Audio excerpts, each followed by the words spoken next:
What's up, everybody? Once again, my name is Ben, and welcome back to Let's Play The Legend of Zelda The Wind Waker HD. In the last episode, we took our fire arrows and we thawed out Ice Ring Isle, and then we took our ice arrows and froze Lava Mountain. That way, we could acquire both the iron boots and the power bracelets, items that we need to access the next temples. And guess what we're doing in this episode, guys? Taking on those temples. We've been side questing for a while now, and well, I think it's time that we take on a dungeon, so that's what we're gonna do. And gosh dang it, thought I was gonna make it in the boat that time. I wanted to be cool and just like immediately set sail, but that is not the case. So we're gonna be going towards Headstone Island, which is actually towards the right of Outset. It's that silhouette directly in front of us. You might remember this island because we stopped here once before to take control of a seagull and get a piece of heart that was, you know, sitting on the very top of the mountain over there. But since we have the power bracelets now, we can actually lift up that giant face rock that is blocking the entrance, and we can go inside and have a good old time. And consider this, guys. If you don't count the final area of this game, these are technically the last two temples. It's kind of crazy, huh? We've come a very long way in a very short time. And since there's basically nothing that we want to do on the outside of this island, what do you say we just go and lift the giant face rock and get it out of the way? So long, face rock. No one likes you and your frowny, grumpy face. Maybe if you were happier, I wouldn't have broken you into a million different pieces. And oh, what do we have here? A new Wind Waker song? There appears to be markings that indicate specific directions. Cool, let's pull out the Wind Waker then. And now, we will learn a brand new song. And holy crap, this one is complicated. Believe it or not, there's only like 6 songs in the entire game, and the last 2 are the most complicated ones that you learn. But then again, they are some of my favorites. Although, unfortunately, you only really use these songs in the temples. With that, though, we've learned the Earth God's lyrics, so yeah, you don't really like play these a lot outside of the Wind Temple or the Earth Temple. And oh no, guys, it's a ghost with a fish head. What are you doing, oh great hero, chosen by the Master Sword? My name is Larudo. I am a Zora sage. For an age, I offered my prayers here in the Earth Temple, praying that the power to repel evil would ever remain within the Master Sword. And yet, unfortunately, due to Ganondorf's evil design, the Master Sword you hold has lost this power. After his defeat at the hands of the Hero of Time, Ganondorf was sealed away, but not for all time. He was revived, and he returned to Hyrule in a red wrath. He attacked this temple and stole my soul, knowing that he had to remove the power contained in that enchanted blade. In order to return the power to repel evil to your sword, you must find another to take my steed in this temple and ask the gods for their assistance. You must find the one who carries on my bloodline, the one who holds this sacred instrument. Nothing can stop the flow of time or the passing of generations, but the fate carried within my bloodline endures the ravages of all the years. It survives. The song you have just conducted is one that will open the eyes of the new sage and awaken within that sage the melody that will carry our prayers to the gods.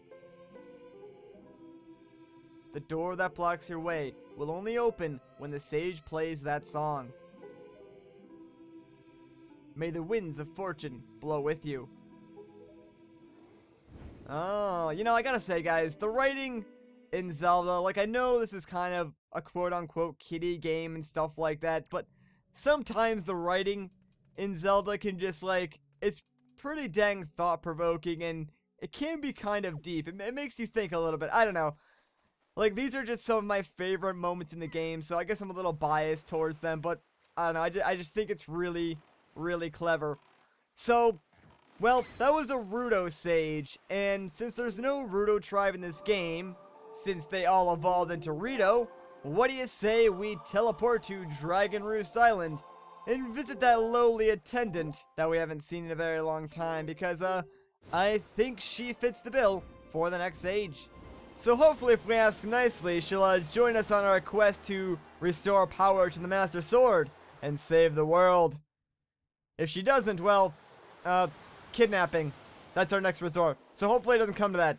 Hopefully asking nicely works.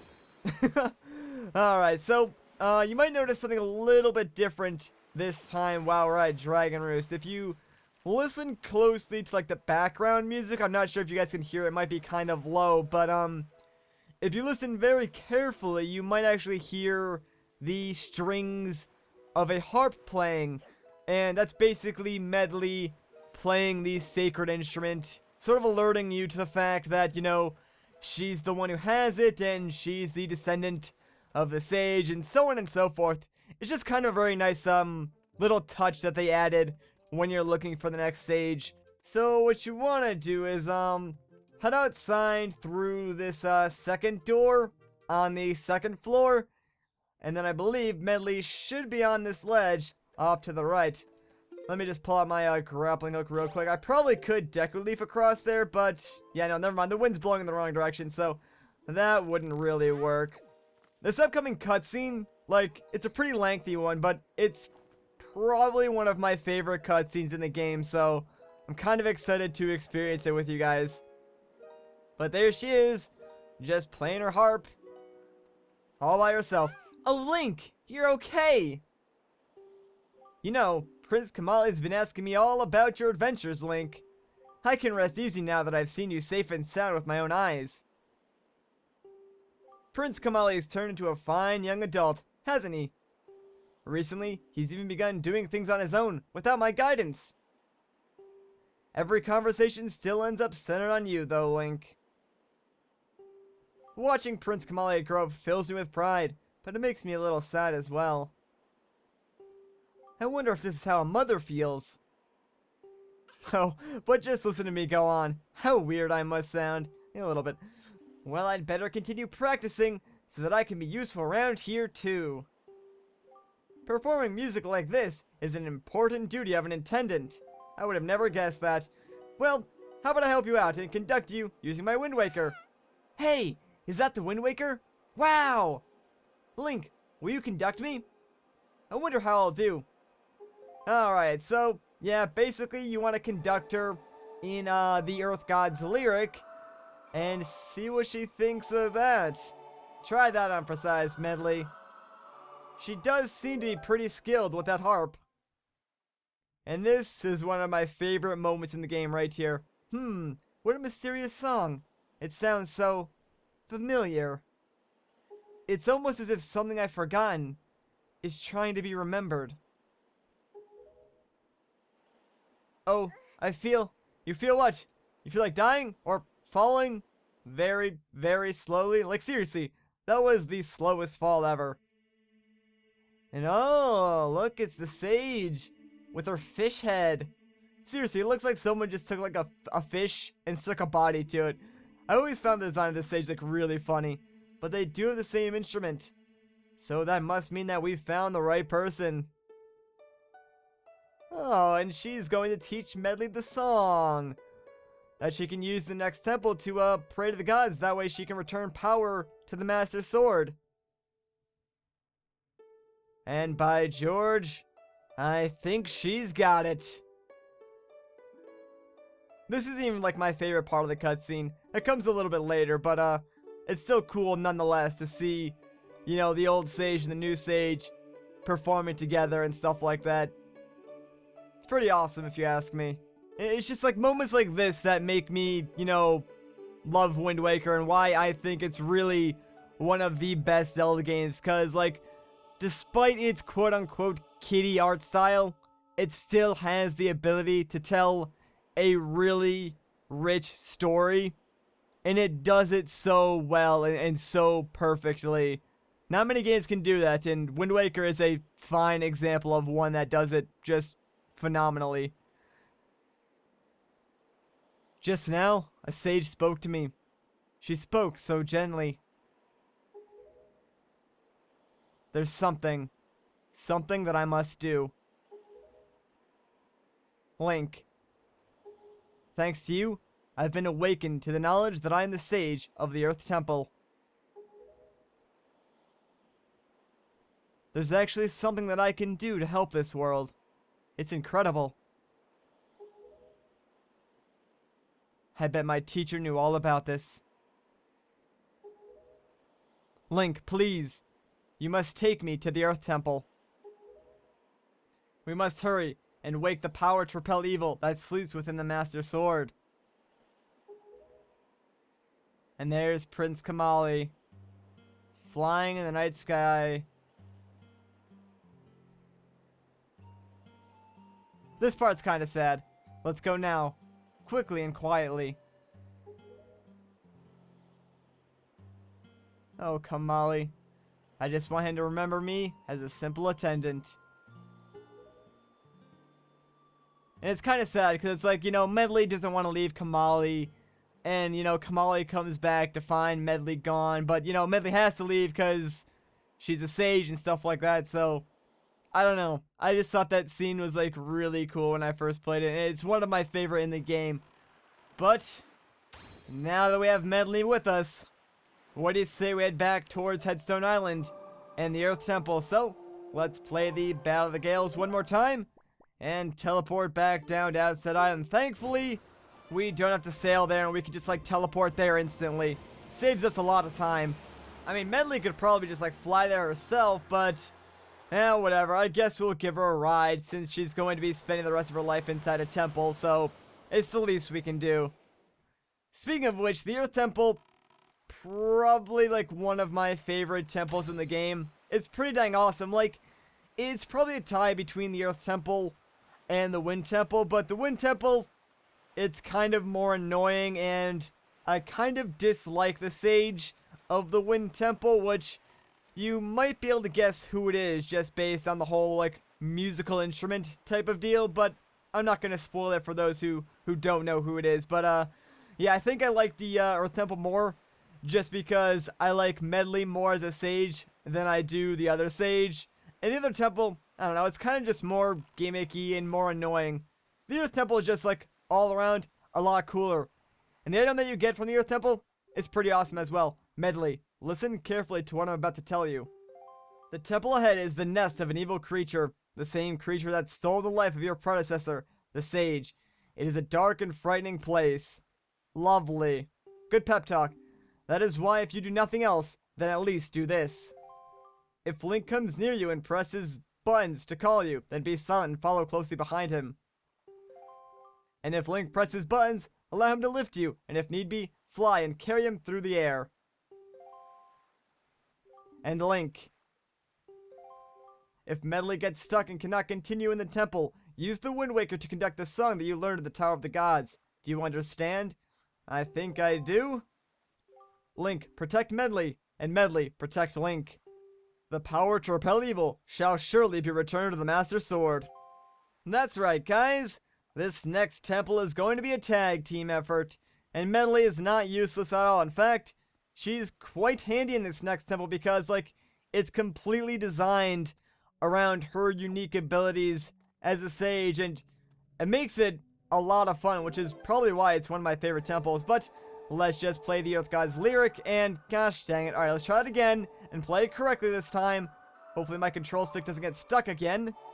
There we go. Like, I know blaming the controller is kind of lame, but like, it does get stuck. Like, I'm not even joking. Sometimes, for whatever reason, the Pro Controller just like, doesn't update your inputs, and it'll just like, keep a direction pressed longer than you know it should.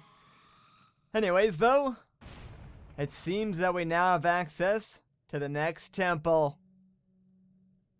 Let's head on inside. I love this little cutscene of like Medli and Link walking into the Earth Temple together like, yeah man, let's do this. Totally ready for it. And Medli, no lack of courage, she just jumps right into things. Alright, so starting things off in the Earth Temple, like the King of Red Lion said, we can go over and pick up Medli and use her to fly across gaps, so she kind of acts like our Deku Leaf, although I think she can actually glide a little bit further. I'm not entirely sure on that. Now, the Earth Temple is a lot bigger than the other temples that we've been to so far. Not in terms of actual floors, but like in terms of rooms per floor and things that we need to collect. So I think we need to keep our eye out for 3 small keys and 2 treasure charts. So yeah, a lot to pick up here, and trust me, you don't want to miss any of it. By the way, we can also set Medli down, and if we pull out our Wind Waker like the King of Red Lions said, we can play the command melody to take control of Medli, and then we can, you know, fly her about. And this is something that you will be doing a lot, not only in this temple, but in the next one, so get used to it now. Medli has a few different abilities, like 2 in general, but for now, we're only going to worry about her fly ability and getting her over to the switch. That way we can actually open the door to the next part of the dungeon. And yes, it really is that easy, I swear. Now, if an enemy does attack you as Medli, I think all it does is break the trance. So you'll just go back to Link, and you have to go and fight the enemies as Link to get Medli back, and so on and so forth. It's really not that hard. I don't think the enemies will actively go after Medli when you're not controlling her, since, like, she has no health or anything like that. So you can just pretty much leave her anywhere and go fight as many enemies as you want. You just gotta remember to, like, pick her up when you're all done with it. And by the way, I attacked those guys so I could get their skull necklaces, because otherwise you could just, like, walk completely past them. You don't need to fight them at all. But I just wanted these skull necklaces. And oh, in this room, we're actually going to introduce to a new type of chew. Yes, I know, this late in the game, they're still introducing us to new types of, like, the easiest enemy.